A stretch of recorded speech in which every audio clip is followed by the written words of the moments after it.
Welcome to my YouTube channel.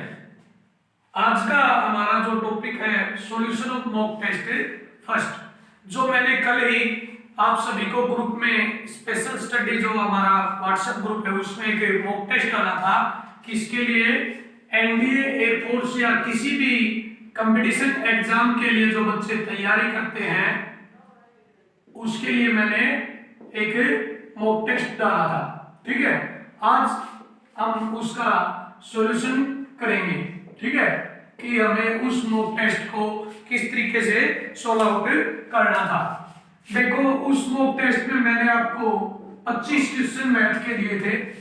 ठीक है, तो मैंने तो आपको टाइम दिया था कि शायद मैंने 3 PM पर कल वो मॉक टेस्ट डाला था ग्रुप में और 1 PM पर आपसे जवाब मांगा था, तो लगभग 22 घंटे हो गए थे।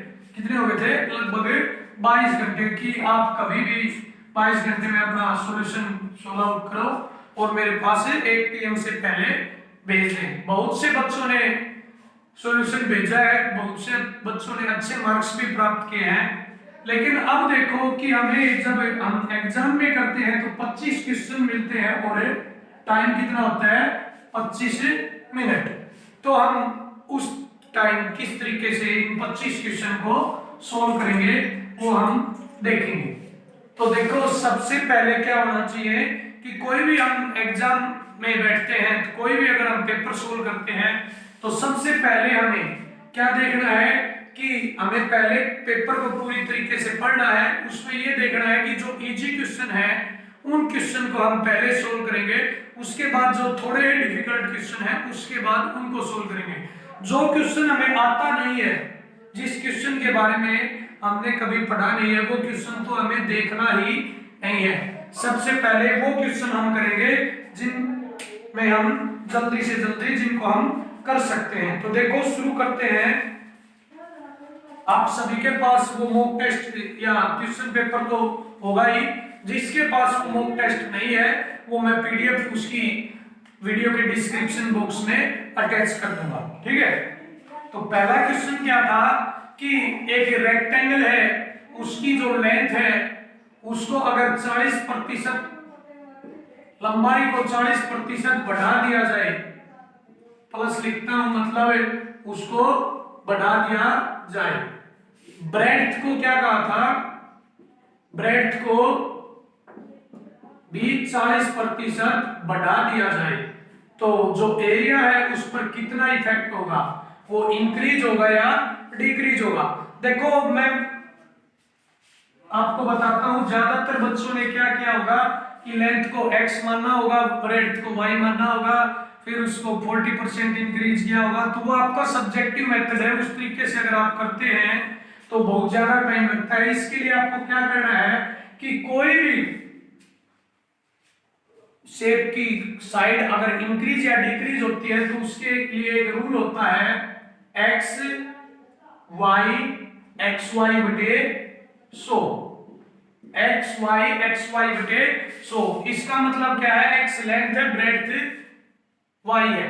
ठीक है, तो अगर इंक्रीज होता है तो यहाँ पे प्लस, यहाँ पे प्लस और प्लस प्लस प्लस। अब 40% increase, 40 plus 40 into 40 upon 100 cancel out. 80 4 चौक 16 96%। तो एरिया है वो कितना इंक्रीज होगा? 96% इंक्रीज होगा। अब देखो, ये तो हो गया इंक्रीज की बात। अगर मैं कहता कि लेंथ 40% डिक्रीज होती है, डिक्रीज, और मैं कहता कि ब्रेड्थ 40% इंक्रीज होती है, तो एरिया पर क्या इफेक्ट होगा? तो मैंने अभी बताया रूल क्या है, x y बटे 100। अब देखो, हमारी जो लेंथ है वो क्या हुई है? डिक्रीज, तो नेगेटिव -40। ब्रेड्थ क्या हुई है? इंक्रीज, तो +40। अब इसके बाद minus plus minus,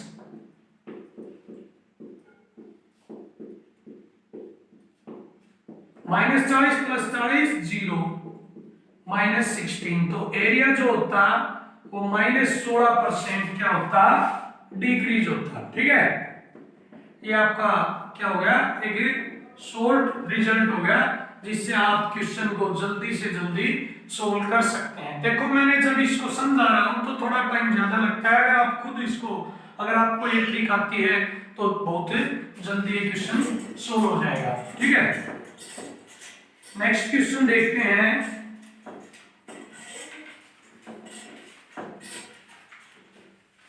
next question क्या था कि हमें इंटीग्रेशन करना है e की पावर e की x 1 minus x 1 plus X square का होल स्क्वायर। तो देखो क्या करेंगे,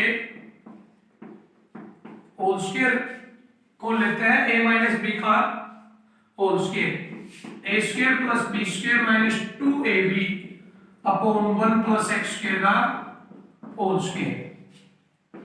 अब देखो अगर मैं इनको अलग अलग करता हूं तो क्या होगा, अगर 1 प्लस एक्स स्क्वायर के अपोन में क्या होगा, 1 प्लस एक्स स्क्वायर का होल स्क्वायर, तो क्या बचेगा 1 अपॉन 1 प्लस एक्स स्क्वायर, और इसके अपोन में करता हूं तो क्या होगा minus 2x upon 1 plus X square का होल स्क्वायर। अब देखो, अब एक इंटीग्रेशन में प्रॉपर्टी थी कि जब एक्सपोनेंशियल फंक्शन के साथ फंक्शन और फंक्शन का डेरिवेटिव हो तो आंसर क्या होगा, e की पावर x इंटू फंक्शन, क्या होगा e की पावर x इंटू फंक्शन। देखो पहले होल स्क्वायर हमने खोल लिया, उसके बाद अलग अलग कर दिए, 1 बाई 1 प्लस एक्स स्क्वायर, यहां से अलग किया minus 2x upon 1 plus X square का होल स्क्वायर। अब हमने फॉर्मूला अप्लाई किया e की power x function plus function का डेरिवेटिव, तो आंसर क्या होगा e की पावर x फंक्शन।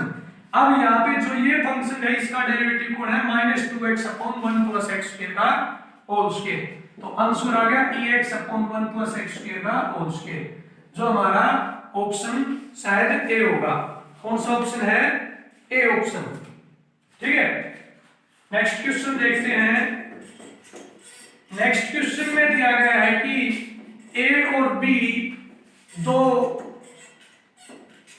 व्यक्ति हैं, वो किसी टारगेट को हिट करते हैं, तो पी ए की प्रोबेबिलिटी 1/7, पी बी की प्रोबेबिलिटी 1/5, और क्या पूछा गया है, both not hit the target. भाई आप देख लेना, हिट द टारगेट है या सोल्व द प्रॉब्लम है। ठीक है, बात वही है कि both not hit the target, तो हम यहां से क्या निकालेंगे, नोट की।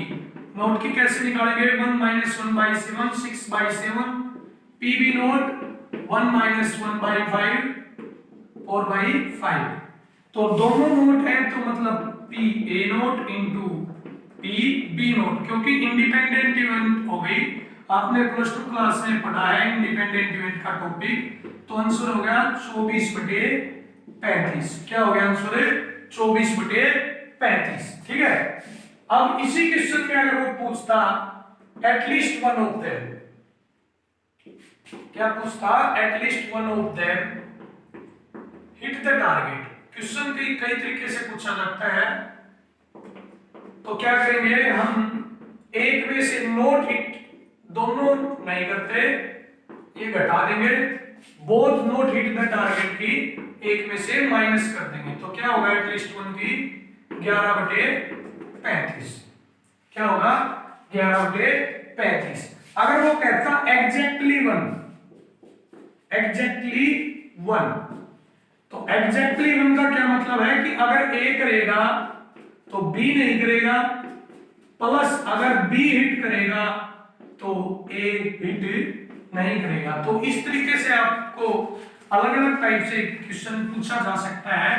तो अब हमारा जो क्वेश्चन था उसमें पूछा गया था both not hit the target, तो ए भी नहीं करेगा बी भी नहीं करेगा, आंसर क्या आ गया 24/35 ऑप्शन सी। अगला क्वेश्चन है, देखो मैंने बताया कि आप क्वेश्चन पेपर में पहले सबसे पहले इजी क्वेश्चन को देखेंगे, तो इस पेपर में अगर मैं करता तो सबसे पहले क्वेश्चन करता मैं क्वेश्चन नंबर 18। क्वेश्चन नंबर 18 में एक पैराबोला की इक्वेशन दी गई है y² = 4ax। तो इसमें क्या करना है, इसकी डिफरेंशियल इक्वेशन निकालनी है। तो हमें पता है कि डिफरेंशियल इक्वेशन के लिए क्या करते हैं कि जो कांस्टेंट टर्म है, आर्बिट्री कांस्टेंट है, उसको क्या करते हैं, रिप्लेस करते हैं। तो एक कांस्टेंट टर्म है तो कितनी बार डेरिवेटिव होगा, एक बार। कितनी बार डेरिवेटिव होगा, एक बार। यहां से हम 4a की वैल्यू यहां पे पुट करेंगे तो कितनी बार डेरिवेटिव हुआ, एक बार। तो ऑर्डर कितना होगा, एक। तो जो क्वेश्चन नंबर 18 है उसका क्या होगा आंसर, ऑर्डर 1 ऑप्शन बी, क्योंकि एक कांस्टेंट टर्म है तो डिफरेंशियल इक्वेशन का ऑर्डर कितना होगा, एक। अगर आर्बिट्री कांस्टेंट 2 होते तो डिफरेंशियल इक्वेशन का सॉल्यूशन होता 2। ठीक है। इसी प्रकार से बहुत ही इजी क्वेश्चन है इसमें जो हमें पहले करने चाहिए। जैसे ये क्वेश्चन था a² / cos² x, question number कितना है 10, प्लस b² / sin² x। इसकी हमें मिनिमम वैल्यू फाइंड आउट करनी है। बाई cos² है तो a sec² x plus b² cosec² x। ठीक है, इसकी मिनिमम वैल्यू फाइंड आउट करनी है। ठीक है, अब हमें पता है sec² और cosec² में मैक्सिमम वैल्यू तो क्या होती है, इंफिनिटी, और मिनिमम वैल्यू क्या होगी, √a² प्लस √b² का whole square, √a² a plus b का होल स्क्वायर। अब आपको बात शायद नहीं समझ में आई होगी, मैंने मैक्सिमम मिनिमा टॉपिक करवाया था, उसपे एक फॉर्मेशन बताई थी। अगर a sec² x plus b cosec² x function होगा तो उसकी मिनिमम वैल्यू क्या होगी, √a प्लस √b का होल स्क्वायर। अब आप हमारे क्वेश्चन में a की जगह a² है, b की जगह b² है, तो √a² प्लस √b² का whole square, √a² a √b² b, तो a प्लस b का होल स्क्वायर। एक और भी फॉर्मेशन बताई थी, अगर a tan² x plus b cot² x, या हम बोल सकते हैं ax² प्लस b/x² हो, तो इस टाइप का क्वेश्चन की मिनिमम वैल्यू इस फॉर्मेशन की क्या होगी, 2√ab। क्या होगी, 2√ab। तो अब तो हमारा आंसर क्या आ गया, a प्लस b का होल स्क्वायर, जो ऑप्शन ए है हमारा क्वेश्चन नंबर 10 फाइन। ठीक है,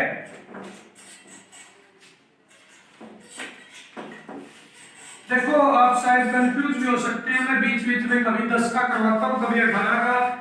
इस बात से आप समझने की ये कोशिश करें कि हमें एग्जाम में पहले वही क्वेश्चन करने हैं जिनका आंसर जल्दी जल्दी से फाइंड आउट हो रहा हो। ठीक है, अब देखो एक क्या दी गई है,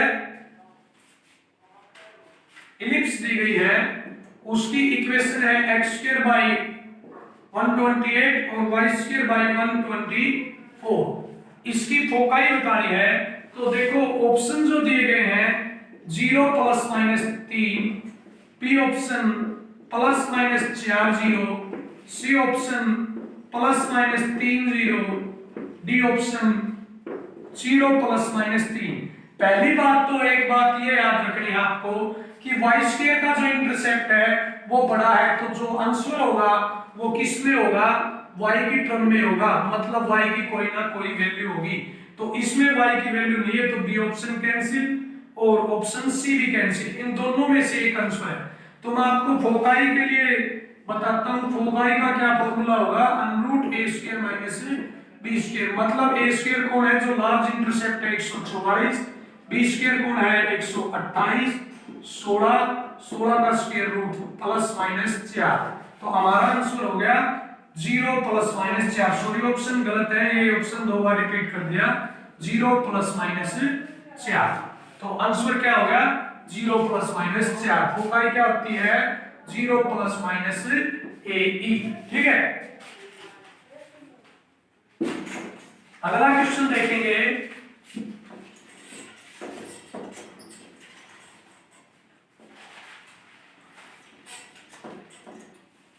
ये जो फोकाई वाला क्वेश्चन था हमारा क्वेश्चन नंबर 23 था।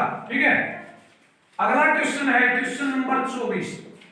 बिल्कुल आसान क्वेश्चन है, 0 से π/2 sin cube x dx।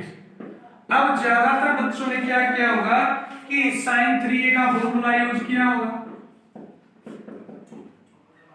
3 sin a minus 4 sin cube a।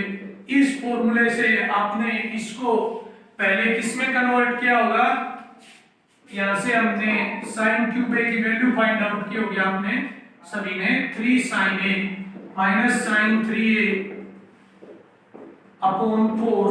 इसके बाद इंटीग्रेशन किया होगा, उसके बाद लिमिट पुट की होगी। लेकिन मैं आपको बताता हूं, एक होती है वैल्यू थ्योरम। वैल्यू थ्योरम में क्या होता है कि इंटीग्रेशन ऑफ 0 से π/2 sin x की पावर n हो तो आप क्या करेंगे, इफ n इज इवन, अगर n इवन है तो हमारा आंसर होगा n minus 1/n, n minus 3/n minus 1, n minus 5/n minus 3। इस तरीके से हम चलते रहेंगे और जाकर फाइनली रिजल्ट होगा, लास्ट में क्या करेंगे π/2। इफ n इज ओड, अगर n ओड हो तो क्या होगा, n minus 3 n minus 1 upon n, n minus 3 upon n minus 1। इस तरीके से चलता रहेगा। इवन में तो लास्ट में π/2 आएगा और ओड में π/2 मल्टीप्लाई में नहीं आएगा। अब देखो क्वेश्चन में जो है वो ओड पावर है, तो पहले n माइनस 1 3 माइनस 1/n3। अगर मैं आगे करता हूं n माइनस 3 तो क्या है, 3 माइनस 3 0, तो वो नहीं होगा। यहीं तक हमारा क्वेश्चन रहेगा, तो आंसर आ गया 2/3। बिल्कुल इजी हो गया। तो हमें इंटीग्रेशन करना है, केवल ये वैल्यू थ्योरम याद करनी है। ये कोस के लिए भी है, tan के लिए भी है, कोसेकेंट के लिए भी है, सभी के लिए है। जब हम डेफिनेट इंटीग्रल का टॉपिक करेंगे तो आपको इस तरीके की बहुत सारी थ्योरम मैं बताऊंगा। तो जो ये हमारा क्वेश्चन नंबर 24 था, वैल्यू थ्योरम अप्लाई की, इसका आंसर आ गया हमारा 2/3 ऑप्शन बी। अब देखो क्वेश्चन नंबर 21 भी बिल्कुल आसान क्वेश्चन है। 21 में क्या पूछा गया है, a dot i plus a dot j plus a dot k। देखो इसकी वैल्यू फाइंड आउट करनी है। अगर मैं a को मान लेता हूं, कोई भी वेक्टर मान सकते हैं, मैंने i plus j plus k मान लिया, ये मान लिया i plus j plus k।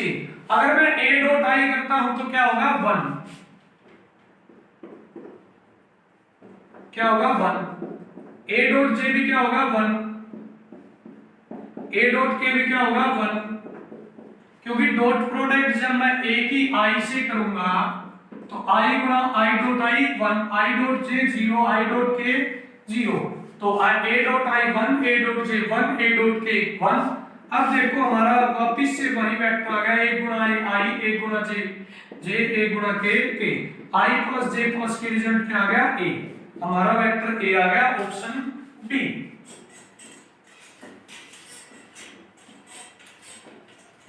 इसी प्रकार हम क्वेश्चन नंबर 22 को देखते हैं। तो क्वेश्चन नंबर 22 में क्या दिया गया है, limit x tend to 0 1 minus cos 5x upon 1 minus cos 6x। अब मैंने बताया था कि पूरी जो लिमिट एंड डेरिवेटिव है हम उसमें एल हॉस्पिटल रूल अप्लाई कर सकते हैं। तो एल हॉस्पिटल रूल क्या था कि आप जब तक डेरिवेटिव करते रहेंगे जब तक आपका रिजल्ट नॉट डिफाइंड आता है। अगर मैं डायरेक्ट पुट करता हूं तो cos 0 1 1 माइनस 1 नॉट डिफाइंड। तो एल हॉस्पिटल रूल में एक बात ध्यान रखनी है, क्विसेंट रूल अप्लाई नहीं होगा। एक का डेरिवेटिव 0, cos 5x का माइनस प्लस 5 sin 5x, इसी प्रकार 0 6 sin 6x। अभी भी अगर मैं पुट करता हूं तो sin 0 0, तो क्या बन रहा है नॉट डिफाइंड। फिर से दोबारा से करते हैं, फिर अप्लाई करते हैं। 5 sin 5x का 5 cos 5x कोस 6 साइन 6x का 6 कोस 6x 25/36। अब यहाँ पे मैं अगर पुट करता हूँ 0 तो cos 0 1, यहाँ पे पुट करता हूँ cos 0 1, तो आंसर आ गया 25/36। जो ऑप्शन है आप देख रहे हैं ऑप्शन शायद सी होना चाहिए। फिर से बताता हूँ एल हॉस्पिटल रूल यूज करना है। एल हॉस्पिटल रूल में क्वेश्चन रूल अप्लाई नहीं होगा। 1 का डेरिवेटिव 0, cos 5x का माइनस sin 5x, 5x का 5, इसी प्रकार नीचे cos 6x का माइनस sin 6x, 6x का 6। अब फिर से 0 पुट करने पे नॉट डिफाइंड होता है। फिर से करेंगे 5 कॉमन, sin 5x का 5 cos 5x, sin 6x का 6 cos 6x। अब लिमिट पुट करते हैं cos 0 1, cos 0 1, 5 5 25, 6 6 36। आंसर क्या आ गया 25/36, जो ऑप्शन है सी है।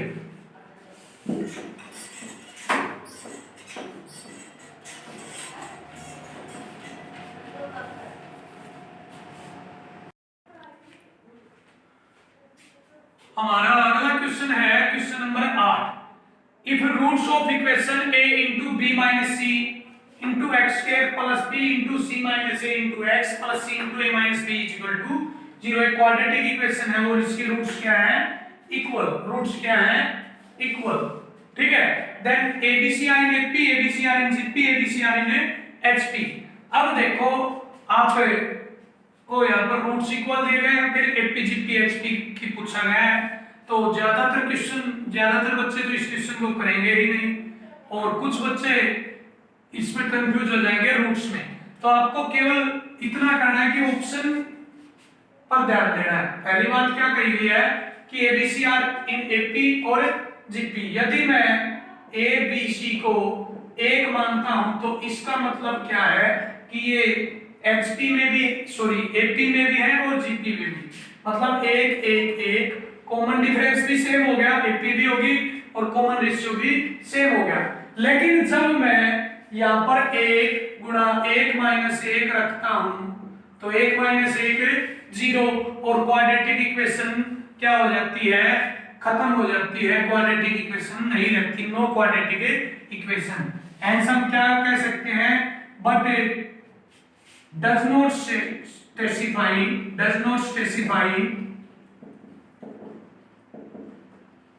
the equation, hence हम क्लियरली कह सकते हैं दो ऑप्शन हमारे क्या हो गए cancel. None of this both कम होता है तो ये किस में होंगे एचपी में, किस में होंगे एचपी में। तो हमारा आंसर होगा ऑप्शन नंबर 3 या ऑप्शन नंबर सी। अगर आपको मैं क्लियरली इसको एक्सप्लेन करता हूं तो देखो a मान लिया 6, b मान लिया 4 और c मान लिया 3, किस में मान लिया मैंने hp में। अब मैं इसको पुट करता हूं तो a को 6 पुट करने पर और b को 4 3 पुट करने पर 6 4 - 3 6x स्क्वायर, b 4 और a और c 3, तो 3 में से 6 गया -3 -12x, c * 3 6 - 4 2, 3 दूनी 6 बराबर 0 और 6 को मिलने पर क्या आएगा x² - 2x + 1 बराबर है 0। और जब इसको हम सोल्व करेंगे तो x की वैल्यू क्या होगी 1 और 1। It means roots are equal, ठीक है। वैसे हम दो ऑप्शन कैंसिल होने पर नन ऑफ दिस होता नहीं है, ऑप्शन नंबर 3 को टिक कर सकते थे, ठीक है। अगला क्वेश्चन देखेंगे आप।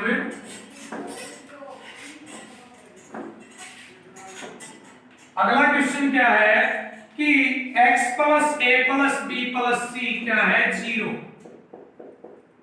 तो इस कंडीशन के लिए मैं यहां पर x को मान लेता हूं 3 और abc को x को -3 abc को मान लेता हूं 1, ठीक है। तो कंडीशन क्या हो जाती है स्पेसिफाई हो जाती है -3 + 3 0। अब देखो हमें फाइंड आउट जो करना है, क्या करना है x + a b c a x + b b c और x + c वैल्यू पुट करो और डिटरमिनेंट फाइंड आउट करो। -3 + 1 -2 1 1 1 -2 1 1 1 -2, जब मैं डिटरमिनेंट निकालता हूं तो -2, 4 -1, -1, -2 -1, 1 प्लस 2। शायद डिटरमिनेंट सभी को निकालना आता होगा, +2 क्लास में सीख चुके हैं। 4 में से 3 गया 1, 3 दूनी 6, -2 -1 -3 प्लस 3 और प्लस 3 कितना आ गया 0। हमारा डिटरमिनेंट आ गया 0।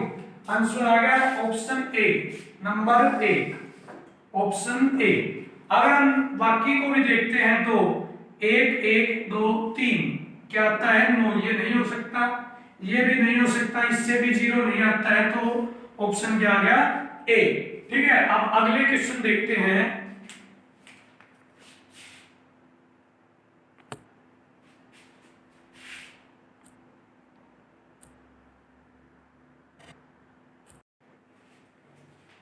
देखो हमारा अगला क्वेश्चन है क्वेश्चन नंबर 5। तो क्या दिया गया है, cot a/2 - tan a/2 is equal to.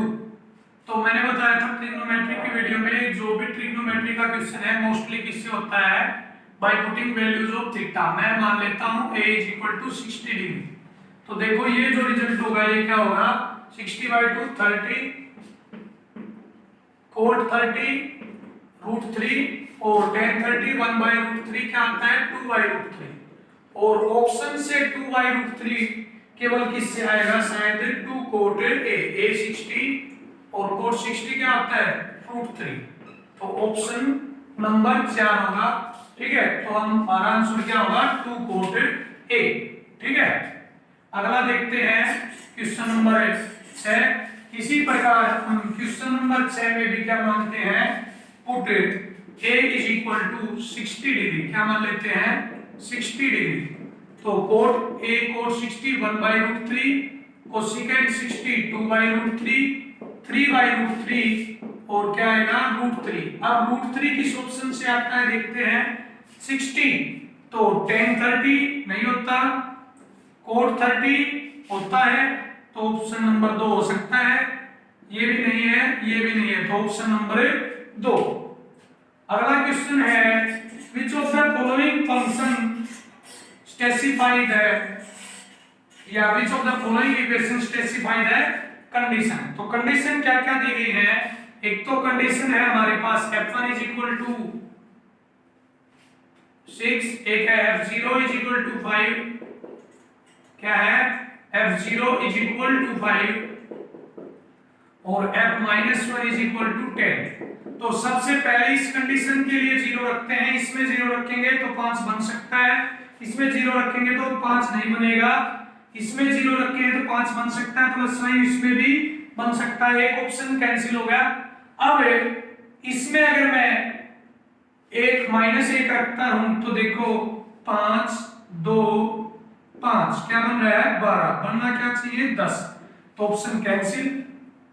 इसी प्रकार इसमें रखता हूं -1 तो 3 प्लस 2 प्लस 5 10 बन गया, तो ऑप्शन सी इसको भी स्पेसिफाई करता है, इसको भी। अगर मैं 1 रखता हूं तो 3 -2 5, तो 5 और 3 8 2 6, तो तीनों पॉइंट को स्पेसिफाई कौन सा ऑप्शन करता है, ऑप्शन सी। ऑप्शन सी ही हमारा आंसर होगा, ऑप्शन सी हमारा आंसर होगा।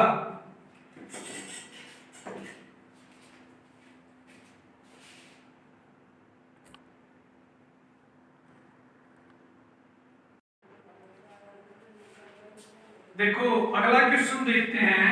अगला क्वेश्चन का क्या कहा गया है कि क्वेश्चन नंबर 12 है, क्वेश्चन नंबर 12 करते हैं, उसमें कहा गया है कि 2 डाइस को थ्रोन किया जाता है, 2 डाइस आर थ्रोन। तो हमें पता है कि जब 2 डाइस को उछाला जाएगा तो टोटल केस कितने होंगे 36, क्योंकि एक डाइस में 6 नंबर, तो 6 का स्क्वायर 36। अब कह रहा है कि पहले जो डाइस है, जो ए डाइस है उस पर पहली डाइस पर तो क्या आना चाहिए 6, और जो डाइस बी है दूसरी उस पर क्या आना चाहिए 2। इट मींस पहली डाइस पर 6, दूसरी डाइस पर 2। तो इस तरीके का केवल कितने केस होंगे, केवल एक केस होगा, फेवरेबल केस कितने होंगे 1, और टोटल केस कितने होते हैं 36। तो प्रोबेबिलिटी कितनी होगी, प्रोबेबिलिटी होगी 1/36 favourable case upon total case. प्रायिकता क्या होती है? संभावित परिणाम बटे कुल परिणाम। देखो क्या कहा गया है कि जो पहली डाइस है उस पर तो 6 आना चाहिए, दूसरी डाइस पर 2, तो 36 केस में ऐसा केवल एक परिणाम होगा, 6 पहली डाइस पर हो और 2 दूसरी डाइस पर हो, तो फेवरेबल केस 1, टोटल केस 36, तो प्रोबेबिलिटी होगी 1/36। जो ऑप्शन शायद बी होगा, आप देख लेना आंसर क्या हो गया, 1/36। अगला जो क्वेश्चन है, अगले क्वेश्चन में मैं क्वेश्चन नंबर 14 लेता हूं। क्वेश्चन नंबर 14 में 4 ऑप्शन दिए गए हैं। साइन थीटा बराबर -5, कोस थीटा बराबर है 1 और सीकेंड थीटा बराबर है 1/2 और डी ऑप्शन कोस ए थीटा बराबर है 1। ठीक है, कोस ए थीटा बराबर है 0। ठीक है, 0 या 1 जो भी दिया गया है। अब आपको ये बताना है इनवर्टिव कोण है, तो केवल आपको ज्यादा ध्यान देना ही नहीं, ये बात हमें पता है कोस थीटा 1 होता है, हो सकती है ये बात, तो सही है, कोस थीटा का मान 1 हो सकता है। ये नहीं हो सकता क्योंकि साइन थीटा का मान कम से कम कितना होता है, -1 और ज्यादा से ज्यादा 1। सीकेंड थीटा 1/2 नहीं हो सकता क्योंकि मैंने बताया था सीकेंड थीटा और कोसिकेंड थीटा का मान कभी भी -1 और 1 के बीच नहीं होता, कभी भी -1 और 1 के बीच नहीं होता, और 1 होता है, हाँ होता है, तो -1 और 1 के बीच नहीं होता। ठीक है, -1 और 1 हो सकता है, तो ओपन इंटरवल आ गए। ठीक है भाई, तो केवल option B is true, cos theta 1 हो सकता है। अगला क्वेश्चन हम इस पेपर से देखते हैं जो सिंपल है। ये इनवर्स ट्रिग्नोमेट्री का क्वेश्चन नंबर 7, बिल्कुल इजी सा क्वेश्चन था। tan 2 tan inverse 1/3। यहाँ पे हम 2 tan इनवर्स x की प्रॉपर्टी यूज करेंगे जो tan की फॉर्म में होती है, tan inverse 2x upon 1 - x square. तो देखो tan इनवर्स 2x, x क्या है 1/3 और 1 - x स्क्वायर 1/3 का 1/9, tan से tan इनवर्स कैंसिल, 2/3 एलसीएम ले लो, 9 एकम 9 में से गया 8, 2 चौके 8, कैंसिल आउट करने पर क्या आ गया 3/4। बिल्कुल इजी सा क्वेश्चन है कि पहले हमने 2 tan इनवर्स x की प्रॉपर्टी यूज की tan की फॉर्म में, और उसके बाद tan से tan इनवर्स कैंसिल, एलसीएम लेने पर क्या आ गया आंसर 3/4। इस पेपर से जो अगला क्वेश्चन हम देखते हैं वो क्या है, क्वेश्चन नंबर 4 को देखते हैं। इफ f(x) बराबर है 1 + x + x स्क्वायर। पहले यहां देखो कि एक सीरीज बन रही है इनफाइनाइट तक, तो यहां जब हम देखते हैं तो ये क्या है कि जिप्पी बन रही है, फर्स्ट टर्म जिसकी 1 और कॉमन रेशियो कितना है x। जिप्पी क्या होती है, जिसमें कोई डिजिट लगातार गुणा हो रही हो या क्या हो रही हो, भाग हो रही हो। जैसे एपी में कॉमन डिफरेंस होता है, इसमें क्या होता है कॉमन रेशियो। अब इनफाइनाइट जिप्पी है, इनफाइनाइट जिप्पी का सम का फॉर्मूला हमें पता है a/1 - r। a है a, r क्या है x। अब देखो इसका हमें क्या निकालना है, इनवर्स। फॉर इनवर्स क्या करते थे हम, पहली बात तो 1/2 होना चाहिए। अब इनवर्स से पूछ रहा है तो 1/2 होगा, वो हमें चेक नहीं करना है। इनवर्स के लिए क्या करते थे, y को क्या मानते थे fx, क्रॉस मल्टीप्लिकेशन करेंगे, y - yx बराबर है 1, y - 1 बराबर है yx और x बराबर है y - 1/y। फिर से ध्यान से चेक करें, y - 1/, हो गया। अब देखो यहां से क्या आ गया, f इनवर्स y बराबर है y - 1/y। अगर x की टर्म में लिखते हैं तो क्या होगा, x - 1/x। आप चेक कर सकते हैं, ये हमारा ऑप्शन शायद डी होगा, देखो पहले हमने सम ऑफ इनफाइनाइट जीपी से fx का रिजल्ट निकाला, उसके बाद इनवर्स के लिए y को fx के इक्वल पुट किया, क्रॉस मल्टीप्लिकेशन से हमने x की वैल्यू निकाली, जो हमारा क्या होगा f इनवर्स y, क्योंकि यहाँ पर जब मैं आपको इस साइड ले जाता हूँ तो x क्या होगा f inverse y, f inverse y क्या आ गया y माइनस 1/y, अगर x की टर्म में लिखता हूँ तो x माइनस 1/x, जो हमारा ऑप्शन है डी है।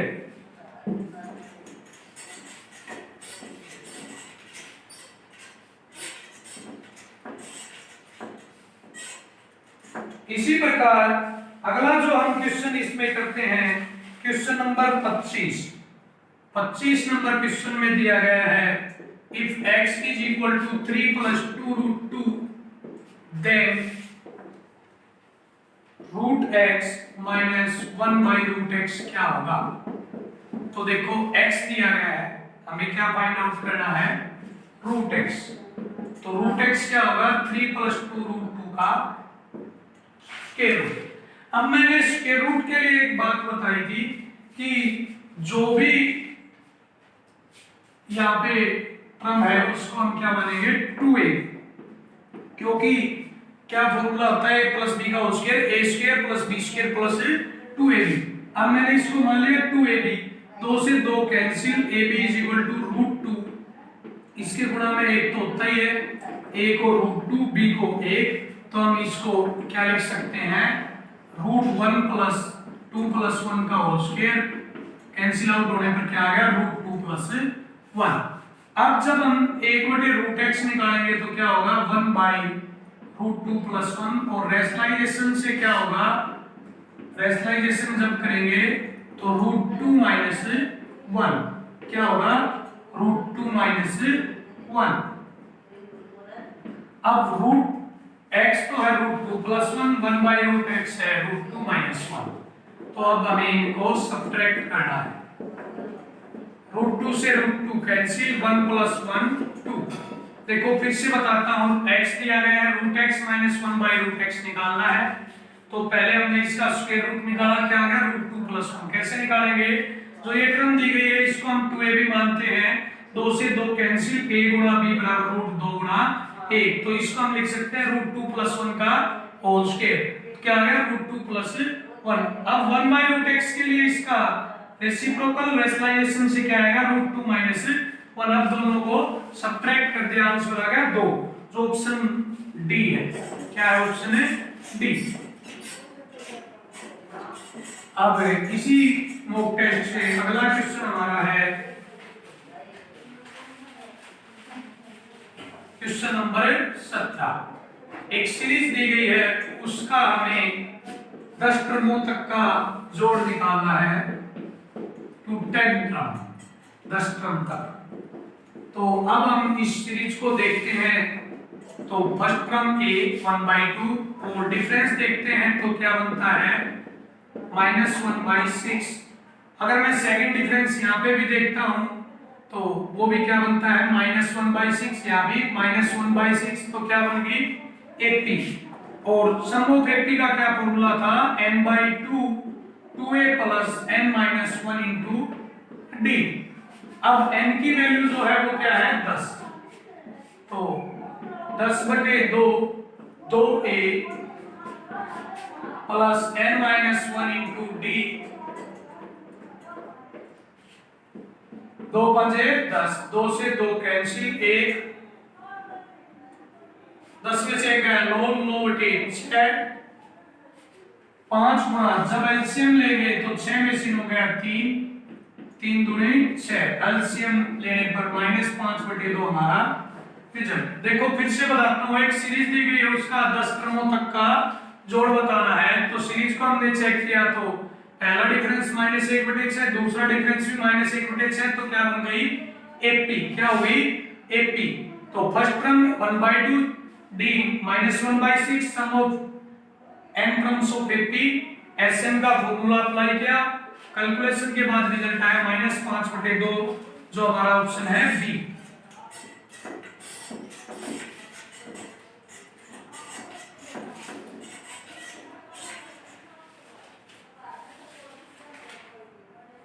इसी प्रकार क्वेश्चन नंबर 15 को देखते हैं।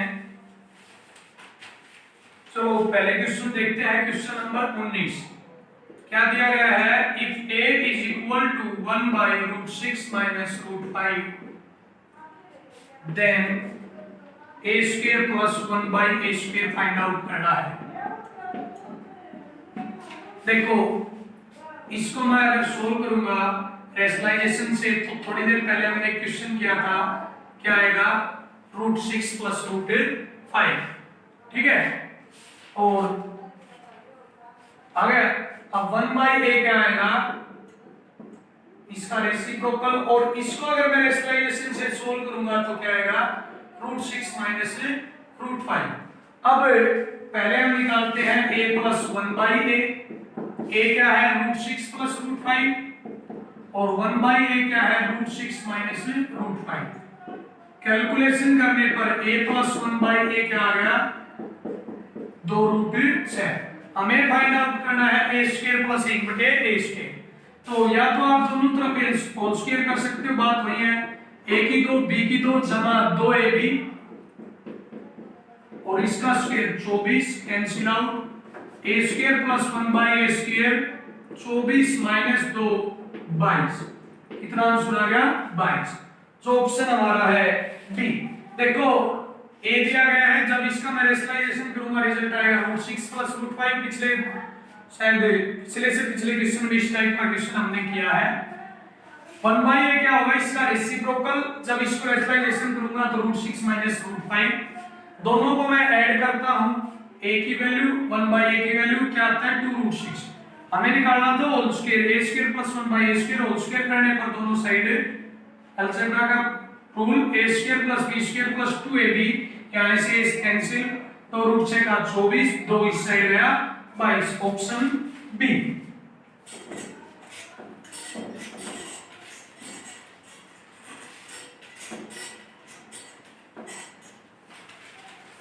अगला क्वेश्चन जो हम देखते हैं वो है हमारा मीन डेविएशन से। किससे? मीन डेविएशन से। तो मीन डेविएशन से जो क्वेश्चन है वो क्या दिया गया है? कुछ आंकड़े हैं, डाटा है 6, 7, 10, 12, 13, 4, 8, 12। इनका हमें मीन डेविएशन निकालना है। तो मीन डेविएशन हमारी +1 क्लास में स्टैटिक्स का टॉपिक था, उससे है। तो मीन डेविएशन क्या होता है? Summation of xi minus x dash upon n, where x dash क्या है? x डैश है मीन, और मीन क्या होता है? Sum of data upon number of data, मतलब समेशन xi अपॉन n। अब xi को जब मैं ऐड करता हूं तो देखो 6 7 13 10 23 12 35 13 48 6 52 8 68 12 72। टोटल कितने नंबर ऑफ डाटा? शायद 8 होंगे। 1 2 3 4 5 6 7 8। कितना आ गया? 9।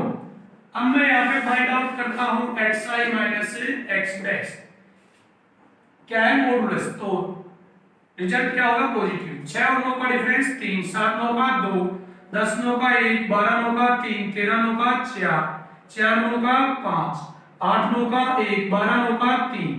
ऐड करो 3 2 5 6, 3 9 4 13, 5 18, 1 19 और 3 22। अब देखो result summation xi minus x dash 22 upon n 8।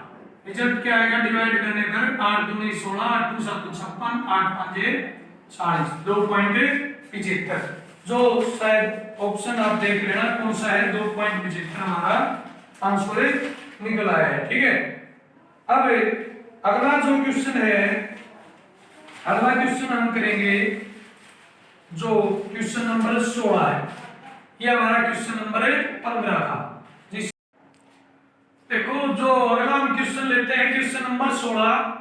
वैसे तो ये किसका है? क्वेश्चन बाइनोमियल थ्योरम का है, +1 क्लास में जब हम पढ़ते हैं। लेकिन अगर हम बाइनोमियल थ्योरम यहाँ पे लगाते हैं तो लॉन्ग मेथड रहेगा, हम यहाँ पे अलजेब्रा से करते हैं। अब हमें पावर 6 तो पता नहीं, लेकिन 2 पता है, तो मैं इसको लिखता हूँ 2 और फिर पावर 3। पहले लिखता हूँ 2 फिर पावर 3। अब देखो मैं सोल्व करता हूं, whole square a plus b की 2 a की 2 प्लस b की 2 प्लस 2ab, यहाँ पे a की 2 प्लस b की 2 माइनस 2ab, अब देखो 3 + 2√2 का क्यूब प्लस 3 - 2√2 का क्यूब। अब देखो, अब यहां पर हम फॉर्मूला यूज करेंगे, यूज a + b की 3 प्लस a - b की 3, क्या होगा 2 × a³ plus 3b² a, where a तो क्या है 3 का cube plus 3b² a, b कौन है 2√2 और a 3, 2 × 3 का क्यूब 27, 3 2√2 का स्क्वायर 8, 8 की 24 की 72, 27 72 99 और 2 × 99 कितना हो गया 198। एक बार फिर से ध्यान से देखें, पहले हमने 2 की 3, यहाँ पे 2 फिर 3 2 3, a + b की 2 सोल्व किया, a - b की 2 सोल्व किया, ये a + b की 3 a - b की 3, a + b की 3 a - b की 3, रिजल्ट यूज किया 2 × a की 3 प्लस 3b² a क्या है 3, b क्या है 2√2, वैल्यू पुट करने पर हमारा आंसर आ गया 198, जो ऑप्शन क्या है सी, जो ऑप्शन क्या है सी। अगला क्वेश्चन देखेंगे अब हम,